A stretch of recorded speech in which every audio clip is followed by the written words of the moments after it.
تیرے کریم سے گر قطرہ کسی نے مانگا، دریا بہا دیے ہیں دروے بہا دیے ہیں۔ اللہ کیا جہنم اب بھی نہ سرد ہوگا، رو رو کے مصطفیٰ نے دریا بہا دیے ہیں۔ حمد و صلوات کے بعد سامعین محترم، حاضرین گرامی قد، میرے بزرگوں، دوستوں، بھائیوں، سب سے پہلے تمام تعریفیں حمد و ثنا اللہ رب العزت کی ذات پاک کے لیے۔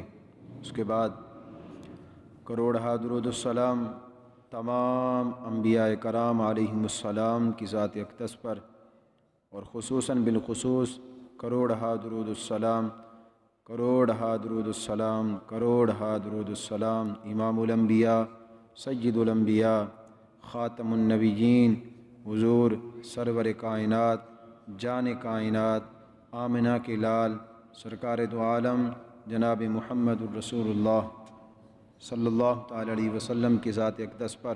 سامعین محترم، بلا تاخیر ہم اپنے آج کے موضوع کی طرف آتے ہیں۔ حضور صلی اللہ علیہ وسلم جو دین لے کر آئے، ایک کامل دین لے کر آئے، جو شریعت لے کر آئے، مکمل شریعت لے کر آئے۔ اسلام ایک مکمل ضابطۂ حیات ہے۔ اسلام کے اندر ہر انسان کے لیے، جس شعبے سے بھی انسان تعلق رکھتا ہو، اسلام نے اس کے لیے ایک ضابطۂ حیات مقرر۔ اسلام نے مرد کے لیے بھی احکام بتائے، عورت کے لیے بھی احکام بتائے۔ غرض ہے کہ حضور جو دین لے کر آئے وہ مکمل دین لے کر آئے، ایک کامل دین لے کر آئے۔ آج کا جو ہمارا موضوع ہے، اسلام کے اندر عورت کا مقام اور اسلام کے اندر پردے کا حکم۔ بدقسمتی سے آج ہمارے اس ملک کے اندر، اس معاشرے کے اندر، یہ جو اتنی بھاری ذمہ داری، اتنا بڑا حکم اللہ نے قرآن مجید فرقان حمید کے اندر نازل فرمایا، پردے کے حوالے سے آج ہم نے اس کو کافی حد تک جو ہے وہ بھلا دیا ہے۔ آج مسلمانوں کی مائیں، مسلمانوں کی بیٹیاں، مسلمانوں کی بیویاں بغیر کسی حجاب اور بغیر کسی پردے کے سر عام اور بڑے ہی فخر کے ساتھ جو ہے وہ بازاروں کے اندر، گلیوں کے اندر نظر آتی ہیں، جو کہ ایک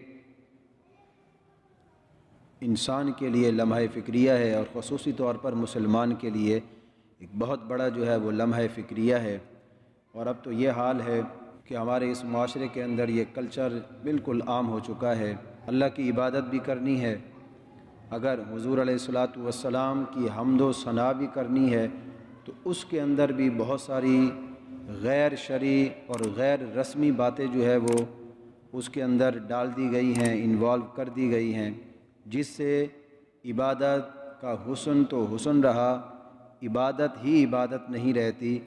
ظاہر ہے جب کسی عبادت کے اندر اب نام آپ اس کو چاہے محفل نعت کا دیں یا کسی بھی عبادت کا دیں، کسی بھی نیک کام کا دیں، اگر اس نیک کام کے کرنے میں اللہ کے حکم کی خلاف ورزی ہو رہی ہے، اللہ کے دین کی خلاف ورزی ہو رہی ہے، شریعت کے احکام کو پامال کیا جا رہا ہے، جناب رسول اکرم صلی اللہ تعالی علیہ وسلم کے فرامین کو پس پشت ڈال کر وہ نیک کام کیا جا رہا ہے، تو یہ تو بات بالکل مسلم اور طے شدہ بات ہے کہ اس کام کے اندر کبھی بھی خیر نہیں ہو سکتی، خیر بھی نہیں ہو سکتی، اور اس کام پر پھر اللہ کی رحمت بھی کبھی برس نہیں سکتی۔ جو کام اللہ کے حکم کے خلاف کیا جائے، رسول اکرم صلی اللہ تعالی علیہ وسلم کے فرامین کے خلاف کیا جائے، دین کے خلاف کیا جائے، تو اس کام میں کبھی خیر نہیں آ سکتی۔ اللہ فرماتا ہے قرآن مجید فرقان حمید کے اندر کہ اے ایمان والو، اے لوگو، اپنے آپ کو اور اپنے اہل خانہ کو جہنم کی آگ سے بچاؤ، رشتہ داروں کو، بیوی بچوں کو، والدین کو، عزیز و اقارب، خود کو بھی بچاؤ جہنم کی آگ سے، اور اپنے اہل خانہ کو بھی بچاؤ۔ تو کیسے بچا جا سکتا ہے؟ خود تو سمجھ میں آتی ہے کہ انسان نیک کام کرے، اللہ کے حکم کی اطاعت کرے جہنم کی آگ سے بچ جاتا ہے، اب اپنے اہل خانہ کو کس طرح جہنم کی آگ سے بچایا جائے؟ تو اس کا ایک ہی طریقہ ہے کہ ہمیشہ اپنے اہل خانہ کو، اپنے رشتہ داروں کو، عزیز و اقارب کو اللہ کے حکم پر عمل کرنے کی تاکید کی جائے۔ جو کام آپ کے اہل خانہ میں سے کوئی بھی ہو، کوئی بھی فرد ہو، اگر وہ کوئی ایسا کام کر رہا ہے کہ جو اللہ کے حکم کے خلاف ہے، دین کے خلاف ہے، شریعت کے حکم کے خلاف ہے، تو آپ کے اوپر فرض ہے کہ آپ اس کام کے بارے میں اس کو بتائیں کہ اس کام کے اندر اللہ کی نافرمانی ہے، دین کی نافرمانی ہے۔ اسی طرح ہم خود بھی جہنم کی آگ سے بچ سکتے ہیں اور جناب والا اپنے اہل خانہ کو بھی جہنم کی آگ سے بچا سکتے ہیں۔ سامعین محترم، یاد رکھیے گا اسلام کے اندر عورت کا بڑا مقام ہے۔ اسلام نے جتنے حقوق عورت کو دیے ہیں اور کسی دین نے اس حقوق نہیں دیے، اسلام نے عورت کو بڑا مقام دیا ہے، اسلام نے عورت کو بڑا وقار دیا ہے، اسلام نے عورت کو بڑی عزت دی ہے، بڑی عظمتوں سے نوازا ہے۔ یہ اسلام ہی ہے کہ اسلام نے پھر جنت کو جناب والا ایک عورت جو ماں کے روپ میں ہوتی ہے اس کے قدموں میں ڈال دیا ہے۔ یہ جناب والا اسلام ہی ہے کہ جو ایک عورت بہن کے روپ میں ہو تو جناب والا ایک بھائی اگر بہن کا حق ادا کرتا ہے تو اس کو بھی جنت کی نوید سنائی گئی۔ اور یہ اسلام ہی ہے کہ جناب والا عورت کو اس نے ایک ایسا مقام دیا کہ اگر وہ بیٹی کے روپ میں ہے تو حضور نے فرمایا کہ جس نے دنیا میں رہتے ہوئے 2 بیٹیوں کو پالا، ان کی پرورش کی، ان کو اپنے اوپر بوجھ نہیں سمجھا، تو حضور نے ایسے اشارہ کر کے فرمایا کہ وہ جنت میں میرے ساتھ اس طرح جائے گا جس طرح یہ 2 انگلیاں ہیں۔ تو اسلام نے یہ سارے حقوق عورت کو دیے ہیں۔ وہ عورت چاہے بیٹی کے روپ میں ہو، بیوی کے روپ میں ہو، جناب والا بہن کے روپ میں ہو، ماں کے روپ میں ہو، تو اسلام نے عورت کو بڑا نوازا ہے۔ ہمارا گزر جس معاشرے سے ہو رہا ہے اس معاشرے کے اندر ہر طرف ڈاکو ہیں، ہر طرف جناب والا لٹیرے ہیں۔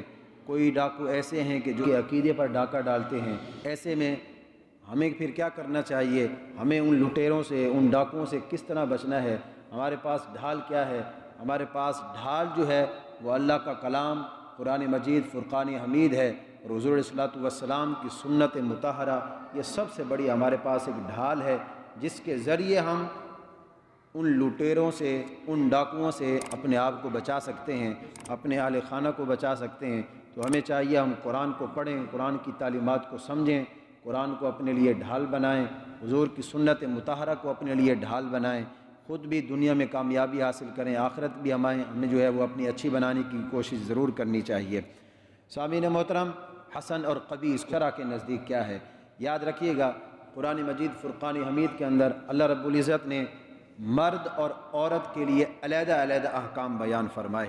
حیثیت مومن اور مومنہ کے ہم میں سے ہر ایک پر یہ لازم ہے، ہر مرد اور عورت بشرطے کہ وہ مسلمان ہو، مومن ہو، اس پر یہ لازم ہے، فرض ہے کہ ہمارا رب ہم سے جس چیز کا تقاضا کرتا ہے، ہمارا دین جس چیز کا ہم سے تقاضا کرتا ہے، تو یہ ہم پر لازم ہے کہ ہمیں جو بھی حکم اللہ کی طرف سے آتا ہے اسی کے مطابق اپنی زندگی جو ہے وہ گزارنی چاہیے، چاہے وہ مرد ہو چاہے وہ عورت ہو۔ اگر اس کے پاس اسلام ہے، ایمان ہے، تو اب اس کو چاہیے وہ اللہ کے حکم کے مطابق زندگی گزارے، اب ادھر ادھر کی کوئی بات نہ کرے۔ ہم وہ نہیں ہیں کہ ہم کہیں کہ ہم عقل جس چیز کو اچھا سمجھتا ہے تو وہ اچھا ہے، عقل جس چیز کو برا سمجھتا ہے تو وہ چیز بری ہے۔ ہرگز ایسا نہیں ہے۔ شریعت عقل کے تابع نہیں ہے، بلکہ ہماری عقل جو ہے وہ شریعت کے تابع ہے۔ تو جس چیز کو شریعت اچھا کہے گی ہمیں اس چیز کو اچھا سمجھنا پڑے گا۔ اگر ہمیں اپنے ایمان کی سلامتی چاہیے، جس چیز کو شریعت برا کہے گی ہمیں اس کو برا کہنا پڑے گا اور اس کو ماننا بھی پڑے گا، اگر ہمیں اسلام کے دائرے میں رہنا ہے۔ ایسا نہیں ہو سکتا کہ ہماری عقل جس کو اچھا سمجھے ہم اس کو اچھا سمجھ لیں اور جناب والا دین کی ہمیں کوئی پرواہ نہ ہو، شریعت کی ہمیں کوئی پرواہ نہ ہو۔ تو یقین جانیے جب ہم شریعت کو اپنی عقل کے تابع کر لیتے ہیں کہ جو ہماری عقل کہے گی ہم وہ کریں گے، دین کی ہمیں کوئی پرواہ نہیں ہے، شریعت کی ہمیں کوئی پرواہ نہیں ہے، تو ایسے لوگوں کے پاس پھر ایمان باقی نہیں رہتا۔ جناب والا اگر ایمان کی سلامتی چاہیے تو اپنی عقل، اپنی سوچ کو شریعت کے تابع کرنا پڑے گا۔ اس نے کلمہ پڑھا ہے، کلمہ پڑھ لینے کے بعد اب جناب والا اس کی عقل کو جو ہے وہ کوئی دخل نہیں ہوتا، اب وہی باتیں کرنی پڑیں گی جو اللہ کا حکم ہوگا، اب انہی باتوں پر عمل کرنا پڑے گا جو اللہ کا حکم ہوگا، اور ان باتوں سے بچنا پڑے گا جن سے جو ہے وہ دین شریعت ہمیں منع کرتی ہے۔ اب کلمہ جو پڑھ لیا ہے، کلمہ پڑھ لیا ہے تو اب تو ان باتوں پر عمل کرنا پڑے گا، اب اس کے علاوہ جو ہے وہ کوئی چارہ نہیں ہے۔ تو جس طرح تمام باتیں شریعت کے حکم کے مطابق ہیں، تو عورت کا پردہ یہ بھی شریعت نے ہمیں اس کا حکم دیا ہے، یہ بھی شریعت کے تابع ہے۔ اب اگر کوئی یہ کہے کہ مجھے تو پردہ کرنا اچھا نہیں لگتا، اس کی عقل کے اوپر ہم نہیں جائیں گے، اس کو اچھا لگے یا نہ لگے، جو رب کا حکم ہے، جو دین کا حکم ہے، جو رسول اللہ کا حکم ہے کہ پردہ کرنا ہے، تو اب اس کو کلمہ پڑھنے کے بعد پردہ کرنا ہی پڑے گا۔ اب پردہ کرنے کے علاوہ اس کے پاس کوئی حل نہیں ہے، اب اس کے پاس کوئی چارہ نہیں ہے۔ کلمہ پڑھ لیا ہے تو اب اللہ کے فرمان، دین کے مطابق، دین کے احکامات پر عمل کرنا پڑے گا، رسول اللہ کی سنت کو اپنانا پڑے گا۔ کسی کے ذہن میں کوئی مرض ہے، کوئی پردے کے خلاف کوئی بکواس کرے، کوئی بولے، کوئی لبرل قسم کی عورتیں آ کر ٹی وی پر بیٹھ کر وہ پردے کا مذاق اڑائیں، وہ اسلام کا مذاق اڑائیں، اپنے آپ کو مسلمان بھی کہیں، مسلمان بھی کہیں، اور جناب والا حضور کی شریعت کا مذاق اڑائیں۔ پردہ حضور کی شریعت میں ہے، حضور نے اس کا حکم دیا، قرآن کے اندر اس کا حکم موجود ہے۔ تو جو پردے کا مذاق اڑاتا ہے وہ قرآن کا مذاق اڑاتا ہے، وہ اللہ کے احکامات کا مذاق اڑاتا ہے، وہ رسول اللہ کے فرامین کا مذاق اڑاتا ہے، وہ دین کا مذاق اڑاتا ہے۔ تو جو بندہ اتنی حد تک گر جاتا ہے، پھر یہ تو پکی بات ہے کہ اس کا ایمان کبھی بھی سلامت نہیں رہتا۔ جو دین کا مذاق اڑائے، رسول اللہ کے فرامین کا مذاق اڑائے، کیا اس سے آپ توقع کر سکتے ہیں کہ اس کا ایمان ابھی تک باقی ہے؟ ہرگز ایسا نہیں ہو سکتا۔ دین کے صحیح ہونے کی نشانی یہی ہے کہ جو رب کا فیصلہ ہے میں نے اسی پر عمل کرنا ہے، میں نے اسی کے حکم کی اطاعت کرنی ہے۔ جو رسول اللہ نے، میرے نبی نے جو مجھے فرما دیا، اس کے آگے میری کچھ نہیں ہے۔ اب حضور ہی کا حکم ہے، جو کچھ حضور نے فرما دیا اسی پر زندگی ہمیں جو ہے وہ گزارنی پڑے گی۔ ان مردوں سے جو ایک باپ کے روپ میں ہوتے ہیں، جو ایک بھائی کے روپ میں ہوتے ہیں، ایک شوہر کے روپ میں ہوتے ہیں، ایک بیٹے کے روپ میں ہوتے ہیں، ان سے بھی اسلام نے بہت کچھ کہا جناب والا، ان سے بھی اسلام بہت کچھ، ہمارا قرآن، دین بہت ساری باتوں کا تقاضا کرتا ہے۔ یہ کہتے ہیں نا، اسلام نے عورت پر بڑی سختی رکھی ہے، مرد کے لیے کوئی حکم نہیں ہے۔ قرآن مجید فرقان حمید کے اندر یاد رکھیں، جہاں عورتوں کے بارے میں سورۃ النور کے اندر اللہ رب العزت نے عورتوں کے بارے میں، پردے کے بارے میں آیت نازل فرمائیں، عورتوں سے پہلے اللہ نے مردوں سے خطاب فرمایا، اے محبوب اپنے غلاموں سے فرما دیجئے۔ عورتوں کا حکم بعد میں آ رہا ہے اگلی آیت میں، پہلے اللہ نے مردوں سے فرمایا، اے محبوب اپنے غلاموں سے فرما دیجئے کہ جب وہ باہر نکلیں تو اپنی نگاہوں کو نیچے رکھا کریں، ان کی نگاہیں کسی غیر محرم عورت کے چہرے پر نہیں پڑنی چاہیے۔ یہ اللہ نے عورتوں کو حکم دینے سے پہلے مردوں کو حکم دیا، عورتوں کا حکم تو بعد میں آیا۔ اللہ فرماتا ہے وَقُلْ لِلْمُؤْمِنَاتِ، اے نبی، اے محبوب، آپ ان عورتوں سے فرما دیجئے کہ جو مومنہ ہیں، ایمان لے آئی ہیں۔ کتنا بڑا حسین انداز ہے قرآن کے سمجھانے کا۔ اے محبوب آپ ان سے فرما دیجئے جو ایمان لے آئی ہیں، ان عورتوں سے فرما دیجئے جو مومنہ ہیں، جن کے سینے میں ایمان کی دولت موجود ہے، آپ ان سے فرما دیجئے، کیا فرما دیجئے؟ یغضضن من ابصارہن ویحفظن فروجہن ولا یبدین زینتہن۔ اے محبوب آپ ان سے فرما دیجئے کہ اپنی نگاہوں کو وہ جھکا کر رکھیں، اور ویحفظن فروجہن، اپنی عزت کی حفاظت کریں، لا یبدین زینتہن۔ اے محبوب آپ ان سے یہ بھی فرما دیجئے وہ اپنی زینت کو کسی کے آگے ظاہر نہ کریں۔ یہ قرآن ہے، یہ قرآن کی آیتیں ہیں، سورۃ النور ہے، یہ قرآن کی آیتیں ہیں، واضح فرامین ہیں۔ فرمایا اپنی، اے محبوب ان عورتوں سے فرما دیجئے جو ایمان لے آئی ہیں وہ اپنی زینت کو کسی کے آگے ظاہر نہ کریں، ولا یبدین زینتہن الا ما ظہر منہا۔ لیکن اے محبوب جو خود بخود زینت ظاہر ہے اس کی اجازت ہے۔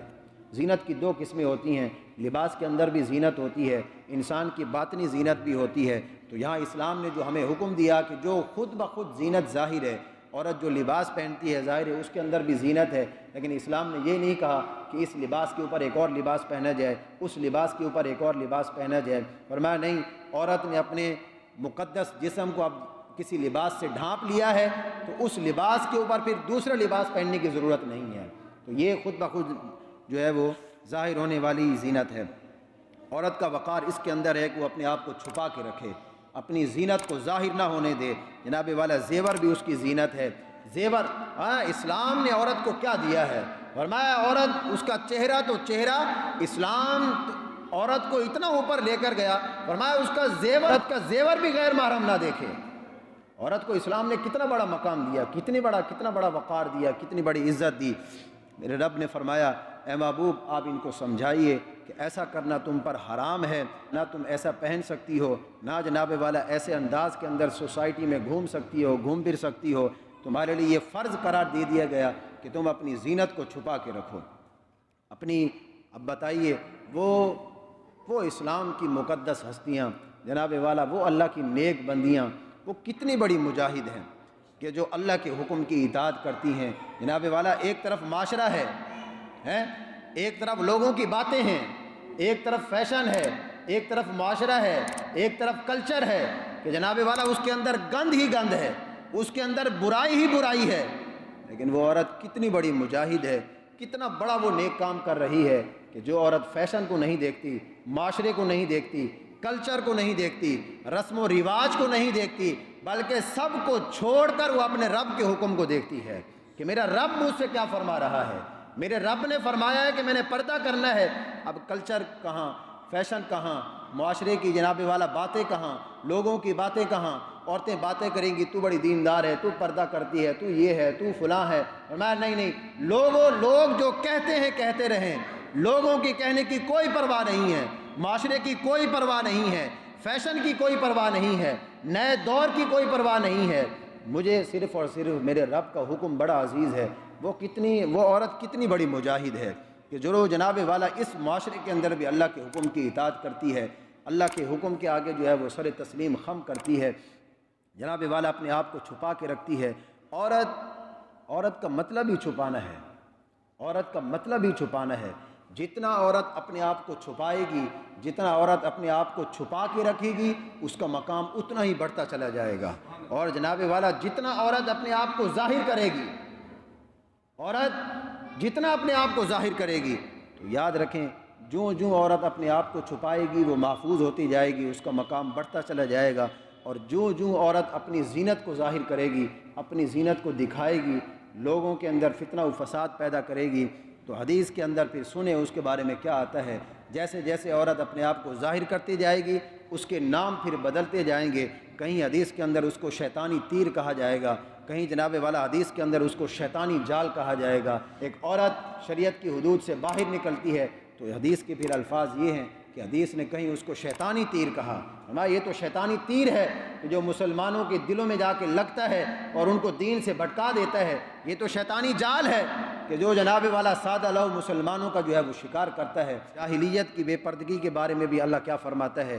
اللہ نے اپنے محبوب کی امت کے اندر جو عورتیں آئیں، جو نیک سیرت خواتین آئیں، ان سے اللہ نے کیا فرمایا؟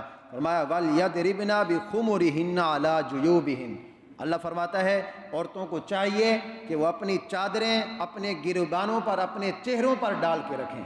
جب باہر آئیں قدر ضرورت مجبوری کی حالت میں تو اپنی چادریں، ننگے سر نہ آئیں، وہ اپنی چادریں ان کے سروں پر ہوں، ان کے چہروں پر ہوں، ان کے گریبانوں پر ہوں، اور کسی طرح اس سلسلے کے اندر کسی طرح کی غفلت نہیں کرنی چاہیے۔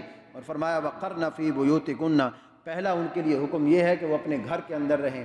ہاں اگر انہیں باہر نکلنا پڑے، عورت کو اجازت ہے، بیمار ہو جاتی ہے ڈاکٹر کے پاس جا سکتی ہے، عورت کو اجازت ہے، گھر میں کوئی نہیں ہے، سودا وغیرہ لینا ہے، ایمرجنسی ہے، وہ گھر سے باہر جا سکتی ہے، عورت کو اجازت ہے، کورٹ کے اندر گواہی دینی ہے عورت کی تو عورت کو گواہی دینے کے لیے بھی جا سکتی ہے۔ عورت کو اسلام نے اجازت دی ہے، بقدر ضرورت عورت کو اجازت اسلام نے دی ہے کہ وہ گھر سے باہر نکل سکتی ہے۔ فرمایا کوئی ضرورت نہ ہو تو پہلا تو حکم یہی ہے کہ تمہیں اپنے گھروں کے اندر وقرن فی بیوتکن، اپنے گھروں کے اندر رہنا ہے۔ ولا تبرجن تبرج الجاہلیۃ الاولی، اور اگر ضرورت پڑ بھی جائے تو پھر کس طرح گھر سے باہر نکلنا ہے۔ تمہارے سروں پر چادریں ہوں، تمہارے چہروں پر چادریں ہوں، تمہارے گریبانوں پر چادریں ہوں۔ جو جاہلیت کے زمانے کی بے پردگی تھی نا، اللہ نے فرمایا اس بے پردگی سے اے میرے محبوب کی امتیوں تم نے اپنے آپ کو بچانا ہے، اس سے تم نے اپنے آپ کو بچا کے رکھنا ہے۔ بتائیے جی اسلام نے عورت کو کیا دیا؟ عورت کا وقار جو ہے وہ کس کے اندر ہے؟ عورت کا وقار اس کے اندر ہے کہ وہ جناب والا اپنے صبح سویرے اپنے گھر سے نکلے، میک اپ کر کے جائے، بن ٹھن کے جائے، لوگوں کی نگاہیں اس پر پڑیں۔ ایک بھائی کی غیرت کہاں جاتی ہے؟ ایک باپ کی غیرت کہاں جاتی ہے؟